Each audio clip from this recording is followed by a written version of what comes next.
네, 지난주에 말씀드린 것처럼 오늘은 삼성전자에 대해서 장렬하게 브리핑 해드리도록 하겠습니다. 장렬한 브리핑. 안녕하세요. 안녕하세요. 본부장님 안녕하십니까? 네, 안녕하십니까. 네.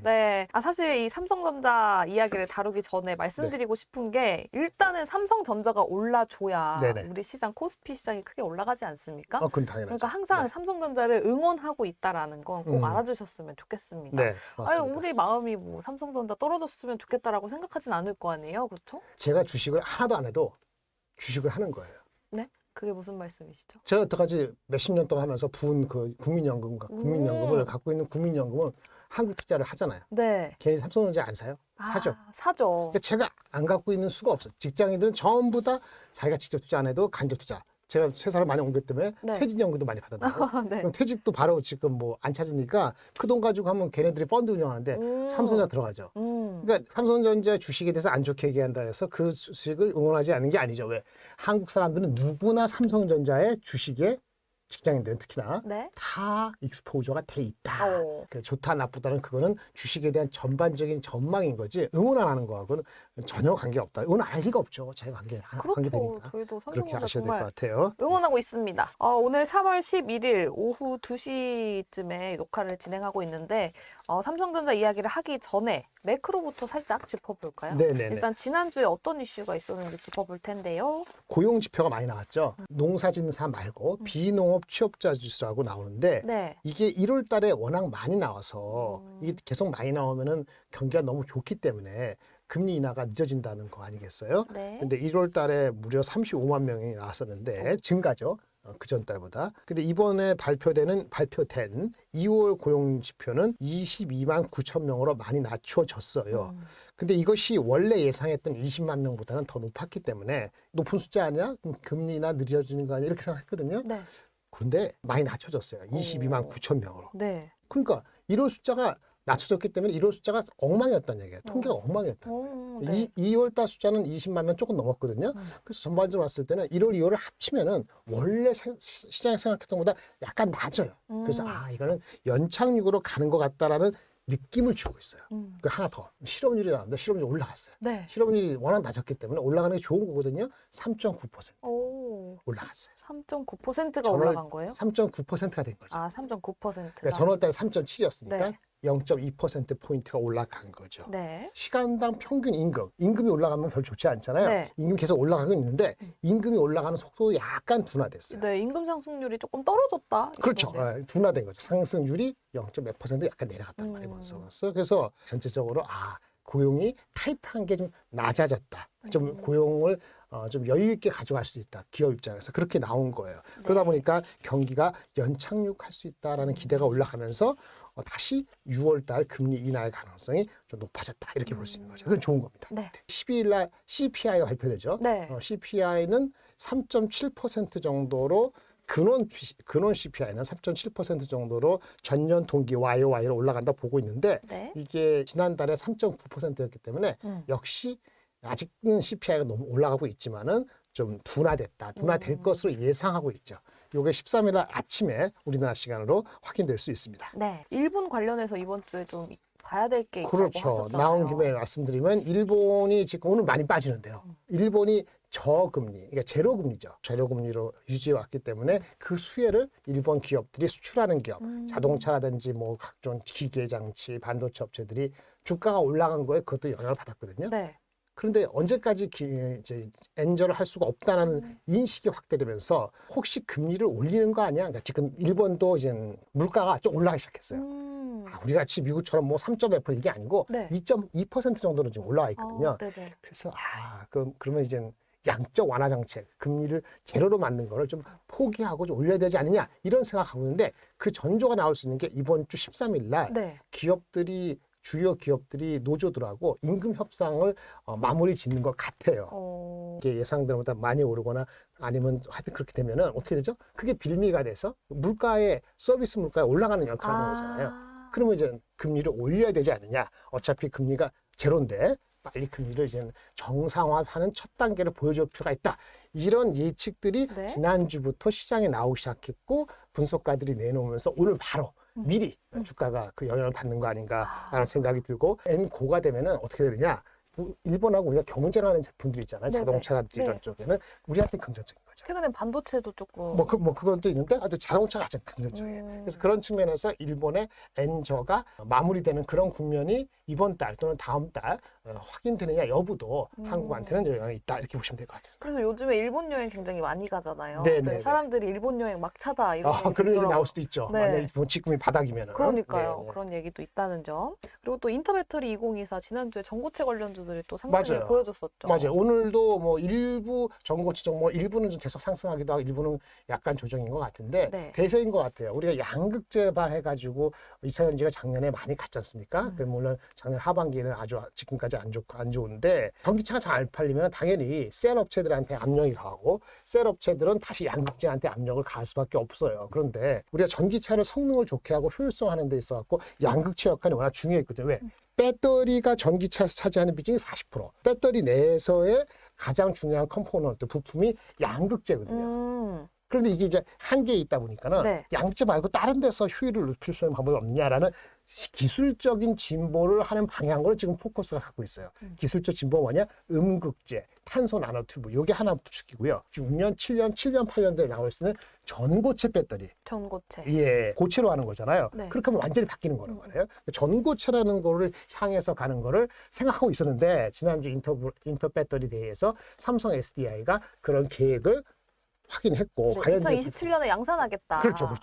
그럼 거기 관련되는 뭐 부품이나 부품 소재 업체를 있는 것이 지난주에 들썩들썩 했던 거죠. 네. 그럼 계속 그 전고체 배터리 2027년에 사실상 양산인데 기대감 랠리 계속 할 수 있을까? 이런 말은 있었잖아요. 주가가 올라오는 각도가 높으면은 뭐 그저께도 좀 전에 얘기하셨던 엔비디아가 이렇게 조정받지 그럴 수 있죠. 네. 근데 제가 봤을 때는 그렇게 큰 조정이 아직 나오기에는 아주 많이 상승하지는 않은 것 같아요. 또 엔비디아 말씀을 해주셨으니까 엔비디아도 네. 잠깐 짚어봐야 될 것 같은데 네. 지난주 마지막 장에서 5.5% 급락을 했었고 네네. 지금도 계속 조금 떨어지는 모습 네. 보여주고 있습니다. 이거에 대해서 이야기가 굉장히 많아요. 차익 네. 실현이다. 이미 이렇게까지 올랐는데 5.5% 떨어진 게 과연 급락이 맞냐? 네. 이런 얘기까지 있거든요. 어디를 보고 싶느냐에 따라 다른 것 같아요. 하락 추세는 방향을 터난 걸까요? 한 달, 두 달 지나 보니까 한 15%, 20% 빠졌을까요? 그럴 가능성은 높지 않은 것 같습니다. 제 개인적인 판단으로서는. 물론 근데 who knows? 누가 알겠어요. 멈추지 않고 계속 올라가는 거는 거의 없거든요. 그러니까 어느 순간에서는 이익 신호이 나올 수도 있고요. 마침 그때 임원이 뭐 팔았다 이런 네, 것도 크게 있으니까 팔았다고 예, 하니까. 그런 것도 있을 수 있는 거고요.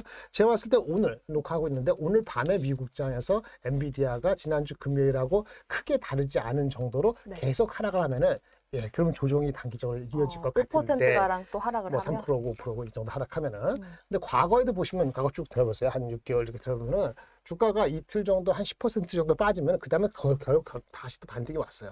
추세적으로는 한 10% 이상이 계속 빠지고 네.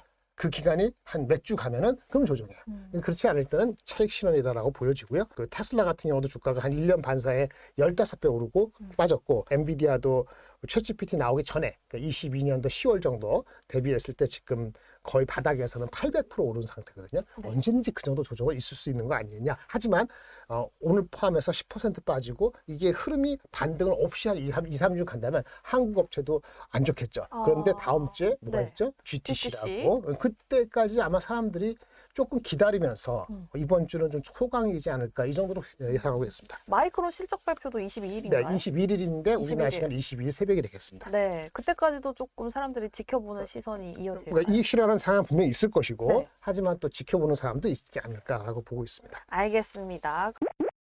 우리가 오늘 삼성전자 특집을 하기로 했었잖아요. 그럼 네. 삼성전자 이야기로 넘어가 볼 네. 텐데요. 삼성전자 메모리 반도체 흑자 구간에 진입했다. 네. 6개 분기 만에 드디어 네, 흑자를 네. 봤다고 예. 하는데 이 부분은 좀 긍정적이지 않을까 했는데 지금 보니까 또 하락하고 있네요. 긍정적이긴 하지만 네. 1월 달이 메모리가 흑자다라는 기사가 난 거잖아요. 근데 얘네는 1월 달에 흑자일 가능성 그건 맞을 것 같아요.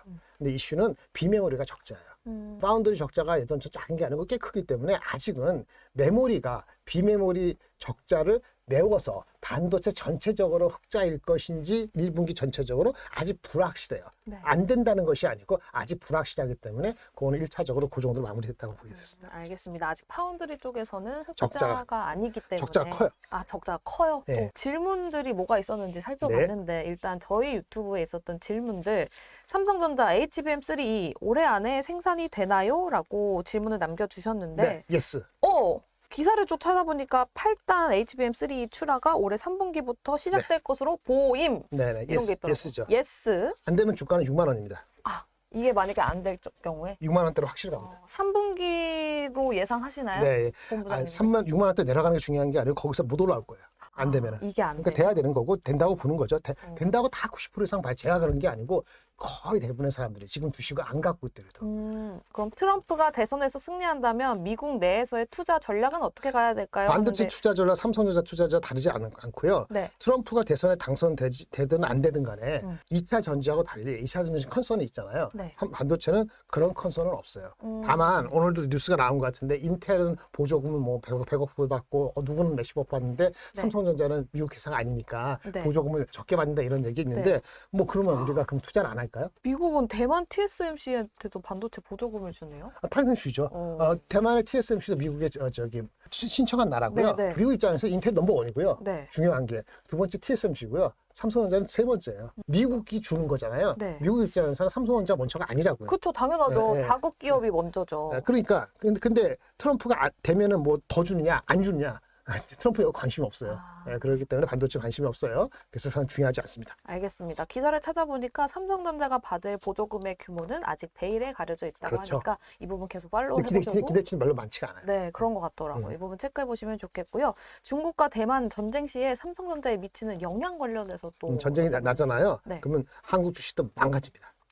그냥 전체적으로 다 빠지겠죠. 한국 당연하죠. 전쟁이 나면 대만만 따로 있는 게 아니고 한국에 있는 주한미군이 글로 차출될지도 모른다? 아니면 그런 걱정이 하나 생길 것이고 네. 그럼 북한이 가만히 있을까요? 그 기회를? 그런 우려도 동시에 그리고 중국과 대만하고 진짜 전쟁이 나면 단기간이라도 아마 우크라이나 전쟁에서 인하는 우리 영향보다는 훨씬 클 겁니다. 그렇죠. 나쁘게. 네네. 그런데 왜 삼성전자 또는 하이닉스에 영향을 미치냐면은 특히 삼성전자는 대만은 대만에 있는 TSMC가 가동을 못할 거잖아요. 그렇죠. 그러면 TSMC가 파운드리를 하는데 네. 파운드리를 하는 회사가 누가 있느냐? 인텔이 있고 삼성전자. 삼성전자가 2등이니까 네. 마켓쉐어는 한참 뒤지지만은 그럼 삼성전자한테 주문이 쏟아지지 않느냐라는 긍정적인 생각이 전쟁 발발 직후에 또 상쇄하지 않을까라고 생각을 하는데 나쁜 거하고 플러스 마이너스 되는 거가 상쇄가 어떻게 될지는 그러니까. 안 가봐서 모르겠어요. D램이라면은 폭등을 합니다. D램 자체는 아무데나 사용할 수 있기 때문에 한 군데서 지진만 나면 한 군데로 날아가거든요. 네. 근데 이건 파운드리예요. 파운드리만 하면 한 제품이 아니고 수백 개의 커스터머들한테 공급해야 되는 그 공장이 멈추는 거예요. TSMC. 그렇죠. 네네. 그래서 삼성전자가 그걸 할 수 있을까요? 갑자기? 그 파운드리 주문이 온다고 좋아하려다가 TSMC가 만약에 못 해주는 거 삼성전자 못 하잖아요. 네. 그러면 이 TSMC가 만들어주는 파운드리 제품들 여러 군데 쓴다 했잖아요. 반도체, 휴대폰, PCB. 그 시스템 자체가 뭐 생산 못하면은 거기에 들어가는 일반 디램도 못 팔아. 삼성전자 하이닉스의 다른 제품, 휴대폰도 안 팔고 다 안 팔리기 때문에 맞아요. 결국은 다 안 줘요. 맞아. 사실 글로벌적으로 증시가 다 떨어진다고 봐야 되죠. 그거를 그렇게 머리 써서 할 수 있는 장이 아닐 것 같다는 게 제 개인적인 생각입니다. 알겠습니다. 또 삼성전자 82,000원 가나요? 언제? By when? 올해 안에는 일주 내로 한 달 내로 글쎄요. 그건 굉장히 쉽지 않을 것 같아요. 가능성이 있으려면 두 가지입니다. 네. 파운드리 적자가 흑자로 전환돼야 돼. 또는 거의 적자가 없어야 돼. 네. 그리고 아까 HBM3 있잖아요. 네. 수율이 좋게 나와야 돼요. 아. 그런 소식이 겹치면은 네. 8만 원대 안착할 수 있습니다. 3분기에 예. 이 두 가지가 겹호재가 있다. 겹포자가 있다면 가을 정도 가능성이 있어요. 삼성전자. 하나라도 빠지면 만만치 않습니다. 삼성전자 파운드리 적자가 흑자로 돌아서던지 아니면 적자의 비율이 굉장히 줄어들거나 HBM3 수율이 굉장히 좋으면서도 생산이 시작된다. 그래서 하이닉스랑 삐까삐까해지게 되면 하이닉스 주가가 약간 수그러들거나 더 올라가는 각도를 낮춰질 때 삼성전자가 바톤 터치할 수 있죠. 그게 베스트 시나리오예요. 근데 그게 가능하냐고 희망하는 거하고 가능할지는 모르겠어요. 근데 가능하려면 시기가 3분기까지 와야 돼요. 3분기 이전까지 안 오면은 올해 장수가 없다고 보기 때문에 네. 그러면 6만 원대를 가서 옆에 놉니다. 잘 되면 8만 원대 안정하는 거 이렇게. 그럼 본부장님 방금 네. 또 HBM3E 관련해서 얘기를 네네. 해주셨으니까 공정에 관해서 조금 짚어보자면 네네. 지금 하이닉스랑 마이크론은 10나노급 디램 네네. 이제 1B라고 해야 되나요? 네, 그렇죠. 이거를 적용해서 생산을 하고 있지만 삼성전자는 1A 10나노 4세대에 머물러 있다. 이 부분을 보면은 경쟁사 대비 삼성전자가 성능이 조금 떨어지지 않을까라는 얘기가 나오고 있는데 이 부분은 어떻게 보시나요? 네, 그게 맞는 것 같아요. 맞아요. 그럼 바뀌지 않는 이상 빨리 삼성전자가 1B로 가야죠. 네. 공정이라는 게 네. 1Z, 1A, 1B, 1C 이렇게 더 미세화되는 거거든요. 네. 삼성이 늦었어요. 늦은 거 맞고요. 네. 그래서 빨리 쫓아가야 돼요. 그럼 HBM3의 3분기에 생산을 한다고 하더라도 네네. 공정이 원 B로 바뀌지 않으면 낙관할 주가가- 수 없죠. 요즘에 또 마크 저커버그 네. 불안하다라는 단어가 굉장히 크게 TSMC한테. 쫙쫙쫙 퍼지고 있잖아요. 그건 좋은 그래서 뉴스예요. 삼성전자한테. 메타, 삼성전자랑 같이 악수하는 거 아니야? 예. 이런 얘기 나오고 있습니다. 예, 악수는 한 것 같고요. 네. 포옹을 해야 되는데 포옹까지는 아직은 아니에요. 그렇죠. 저기 악수는 누구나 다 하잖아요. 네. 근데 A급 돼야지 포옹하는 하지 그렇죠. 않나요? 내가 이 사람 말고도 딴 사람이 필요할 수 있다라는 거를 분명히 밝혔잖아요. 네. 그만큼 그 메타가 됐든 누가 됐든 자기네가 HBM, 엔비디아한테만 의존할 수 없고 엔비디아를 생산해주는 TSMC에 의존할 수 없으니 다른 차선책을 강구한다는 건 너무나 당연한 거죠. 메타 말고도 여러 가지 회사들이 갈 수 있을 거예요. 메타가 왔기 때문에 네. 그런 얘기 비쳤고 얼마 쓸지, 그다음 삼성전자한테 오더 실제 얼마만큼 주는지. 네. 그 삼성이 받으면 바로 생산을 할 수 있을지 모르기 때문에 네. 그런 뉴스 나오면 물론 주가는 내년에 실적 발표되기 반영되기 좀 반영이 되겠지만 아직은 지켜봐야 되는 건데 없던 것보다는 훨씬 좋은 뉴스긴 합니다. 근데 또 삼성향으로의 다른 종목들은 올라가고 있잖아요. 삼성한테 가는 반도체 장비 네. 업체들이요. 네. 그건 당연하죠. 삼성은 무거우니까. 아까 HBM이 잘 되더라도 비메모리가 적자면은 실적은 빨리 안 되거든요. 네. 1분기 실적 컨센서스가 영업이익이 4조 4천억이에요. 물론 오늘 보니까 K증권사에서는 4조 9천억으로 높여놨더라고요. 네네. 아까 말씀드린 비메모리 적자 크다 그랬잖아요. 네, 그쵸. 정확히 어찌 분포해야 되는지 제가 잘 못 봤지만은 적자가 비메모리가 있지만 D램이나 메모리 흑자가 생각보다 빨리 더 크기 때문에 네. 전체적으로 반도체는 흑자다 1분기부터 네네. 이런 얘기해서 4조 9천억을 잡아놨어요. 컨센서스가 좀 높아졌잖아요. 이런 것들이 좋은 뉴스인데 한편에 파운더리가 어떻게 안 되겠다면은 파운더리 쪽으로 장비를 하는 업체들은 좀 별로일 수도 있고 여러 섞여 있을 수 있어요. 네. 그러면 갤럭시 S24에 잘 나가는 그런 부품 업체들은 갤럭시 S24가 잘 되기만 하면은 뭐 HBM 잘 안 되고 나발이고 관계없이 얘네들은 그거 갖고 먹고 사는 거니까. 그쵸? 그러니까 네네. 삼성전자 관련되는 수많은 반도체만 따지면 전반적으로는 안 좋은데 삼성전자도 하이닉스처럼 HBM3가 됐든 결국은 한다는 걸 베팅하는 세력이 있다라면은 네. 아마 그 주가들은 장비는 삼성전자가 똑같이는 안 갈 수도 있죠. 삼성전자 하이닉스가 HBM 쪽을 요만큼 하다가 이만큼 투여를 많이 하지 않으면은 네. HBM이 생산하기가 쉽지가 않다 그랬잖아요. 그쵸. 생각보다 많이 투입해야 돼요. 네. 생각보다 많이 투입하다 보니까 일반적인 넌 HBM 쪽의 수요가 약한데도 여기도 공급이 줄는 거야. 네네. 그래서 넌 HBM 쪽에 수요가 좋은 건 아닌데 네. HBM 쪽으로 공급을 늘다 보니까 이쪽 공급이 많이 안 돼서 네. 여전히 넌 HBM 쪽도 수요가 애매하더라도 타이트하게 가서 네. 반도체 가격은 올라가고 있거든요. 네네. 이 복잡성이 있어요. 그래서 그렇기 때문에 만약에 삼성전자 하이닉스가 지금 D램이고요. 아마 3월, 4월 넘어가면 낸드 쪽을 가동률을 의미 있게 올릴 수가 있거든요. 왜? 수요가 딸린다는 네네네. 거. 수요가 딸리는 게 아니고 공급이 딸려서 이게 되니까. 수요를 못 쫓아가니까. 그러니까 좀 더 가동률 높일까? 이런 생각들을 하고 있고 실행하고 있어요.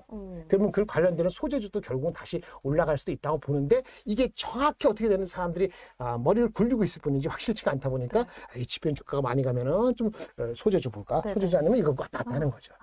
다음에 이제 AI 산업으로 따져보자면 지금 생성형 AI가 굉장히 네. 핫하고 그 다음에는 온디바이스 AI, 그 다음에는 AGI가 결합된 인간형 로봇으로 가지 않을까 이런 얘기가 나오고 있잖아요. 근데 사실 이 삼성전자는 칩 생산, AGI 칩 생산이 가능한 파운드리 생태계를 확보한 상태다. 메모리와 함께 턴키 공급 가능한 유일한 업체다라는 이야기가 나오고 있잖아요. 네. 그러면 AGI가 부상할 때까지 삼성전자는 좀 자갈밭을 걷게 될까요? 자갈밭. 네. 생성형에서는 HBM에서 늦었으니까 좀 늦은 거고 네.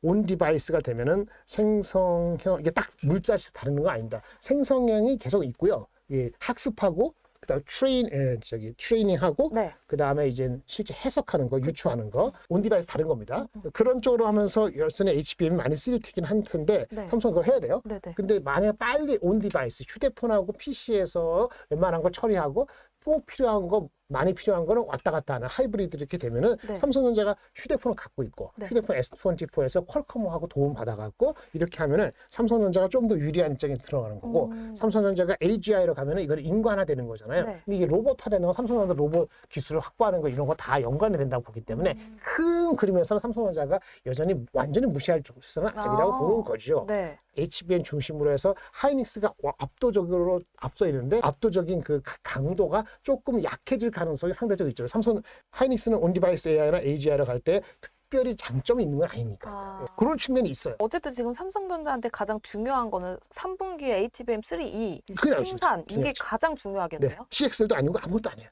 그거하고 파운드리 이겁니다. 삼성이 과거에도 이런 슬럼프를 겪었었나? 네, 기억이 잘 안 나실 때 있는데 겪은 적 있죠. 네. 근데 반도체에서는 안 겪었어요. 반도체 내에서는. 어차피 파운드리는 걔는 중점이 아니었고 7, 8년 전에 D램밖에 없었고 HBM 없었고 D램에서는 압도적인 1위였고. 그럼 이번이 처음이니까 진짜. 그렇죠. 휴대폰이나 어렵네요. 디스플레이는 왔다 갔다 했지만 그래도 결국은 다시 돌아왔는데 반도체에서는 HBM하고 파운드리 양방으로 지금 뒤처진 2등이 되다 보니까 이런 적이 없어서 그래서 위기라는 얘기가 나오는 거고 돌아가시는 그 이건희 회장 시대하고 네. 지금의 제너레이션의 경원진하고의 여러 가지 어떤 뭐 질적이라는 게 아니고 다른 분위기 그로 인한 우려가 있다라는 게 공감대가 형성되어 있습니다. 그것이 안타까운 거죠 현재로서. 그럼 본부장님, 네. 삼성전자에 대해서 솔직하게 네. 이 한마디는 꼭 하고 싶다. 솔직히 많이 하면 난리 날 것 같아갖고 네. 이번 1분기 실적부터 좀 잘 나오기를 바랍니다. 1분기 실적부터 잘 3월 말 4월 초 나오겠죠. 예상이 되는 애널리스트 증권에서 리포트가 나올 거거든요. 네. 그때 보고 좀 더 기다려야 되는지 아니면 조금 더 기다려 가다 볼까라는 것이 분기가 될 소지가 있다 이렇게 보여집니다. 근데 아직까지는 조금 힘들다. 아직은 모르겠습니다. 아직은 모르겠다. 삼성전자 보유한 사람들은 어떤 전략을 취해 볼까요? 저는 지금 매수 안 하죠. 다른 것도 저 괜찮은 게 있으니까. 삼성전자가 7만 원 이하 간다는 얘기가 아니에요. 우선순위에서 아직은 아니다. 다음 주나 다다음 주까지 본다는 얘기죠. 알겠습니다. 네. 그럼 가지고 있는 분들은 어떻게? 많이 갖고 계시는 분은 시전에 줄였어야 되고 지금 7만 원 이하 될 거라 보지 않는 한 지금 파는 건 의미가 없죠. 그럼 마지막으로 이번 주에 사실 지금 3월 11일 원전 관련주들도 상승하는 모습을 네네. 보여주고 있고 엔터주도 모처럼 또 상승을 네. 보여주고 있습니다. 뭐 지난주에 전고체 관련주들도 큰 상승을 보여줬었고 이번 주에는 어떤 종목 좀 유심히 보면 좋을까요? 매주 다른 걸 쫓아갈 방법이 없어요. 시장을 사든지 말든지 해야 돼요. 네. 외국인이 한국 시장을 뺄 거다라는 생각이 되면 그렇게 들어가봤자 별 소용 없습니다. 결국 2주뒤 어떻게 될지 모르고. 그 지난주에 막 올라갈 때 그럼 2차 전지 쫓아갈 생각했어요? 안 했어요? 외국인이 한국 시장을 뺄 것이냐 말 것이냐. 저는 금방 못 뺀다고 봐요. 그래요? 그렇죠. 그리고 나머지는 순환장이거든요. 네. 아까 말한 것처럼 엔비디아가 이렇게 되지 않느냐, 계속 빠지지 않느냐, 결국은 다시 또 반도체가 올 것이고, 진짜 엔비디아가 계속 빠지면 어떻게 되냐? 반도체 확 줄이겠죠. 외국인이. 그럼 어디로 가겠어요? 기업 밸류, 기업 밸류. 은행, 네. 제약 바이오, 네. 금리 인하한다는 가정하에, 네. 그다음에 아까 방산 이런 쪽에 갈 수 있고, 오늘 조선주도 가고, 오늘 오른 정도 다 따라가고 싶죠. 네. 근데 그래서 어떻게 하겠다는 거예요? 어디로 장을 가요? 외국인이 뺀다고 생각하면 하지 마셔야 돼요. 뺀다는 거는 엔비디아가 오늘도 빠지고 한 10% 고점에서 빠지고 한 2주 쉰다. 다음 주에 GTC 있는데 불구하고 이런 생각을 가져야지 외국 한국 주식을 뺀다고 봐야 돼요. 두 번째는 또 뭐죠? 아까 그 반도체고 네. 그다음에 일본처럼 일본 같은 경우는 기업 밸류업 때문에 많이 올라갔잖아요. 한 30조 작년에 투자했고 이번에도 한 20조 투자했거든요. 외국인들이 일본에 한국도 10몇 조 투자했어요. 일본의 사례를 보게 되면 금방 안 빠져나올 걸 저는 보는데 거기에 대해서 아니에요. 전쟁도 불안하고 환율도 다시 1330 갈 것 같기 때문에 한국 재미없어요. 라고 생각하면 기업 밸류가 나발이고 안 보여야 돼요. 일본보다 한국이 더 나쁘게 보일 이유가 하등의 이유가 없다는 게 제 개인적인 생각이에요. 그래서 기업 밸류업이 완전히 포기하지 않을 거다. 그 다음에 지금은 여당이 완전히 지는 지금 여론은 그렇지 않잖아요. 완전히 지는 그런 시나리오라면 기업 밸류 포기했어요. 여건이 추진을 못하는 거니까. 네네. 여건이 추진을 해나간다고 보면은 기업 밸류도 살아있는 거. 아까 반도체 10% 빠져서 그렇게 하는. 그럼 두 가지 살아있으면 결국 다시 올 거 아니에요. 네. 어떻게 하느냐? 골고루 갖고 있어요. 골고루. 장을 갖고 있는 코덱스 예를 들어서 네. 대표적인 대형주 한 20%, 반도체 한 20% 예를 들어서 나머지 한 20-30%는 또 여러 가지 제약이고 자동차, 밸류업이고 방사를 골고루 다 갖고 있어야 돼요. 맞아요. 사실 갑자기 튀는 종목들이 있기 때문에 그러면 요거 하나만 네. 여쭤볼게요. 한미반도체 네. 10만 원 돌파했다가 지금 다시 9만 원대로 내려와서 98,500원 네, 가고 네. 있거든요. 네. 한 92,000원 정도 되면 엔비디아가 고점을 10% 빠져서 계속 옆으로 쉰다. 그러면 한미국 하이닉스가 못 가요. 그러면 장은 한국 장의 반은 없어진다. 그러면 2,700은 없어지는 거고 네. 저는 그렇게 안 보기 때문에 2,700까지는 한번 2분기 넘어가기 전에 일단 올라가고 보지 않을까라는 게 제가 말씀드리는 전부입니다. 알겠습니다. 이렇게 삼성전자 전략까지 들어보면서 장렬한 브리핑은 여기서 마무리 지어보도록 하겠습니다. 오늘도 정말 감사드리고요. 네, 감사합니다. 여기서 인사드리도록 할게요. 장렬한 브리핑 다음 주에 만나요. 다음 주에요.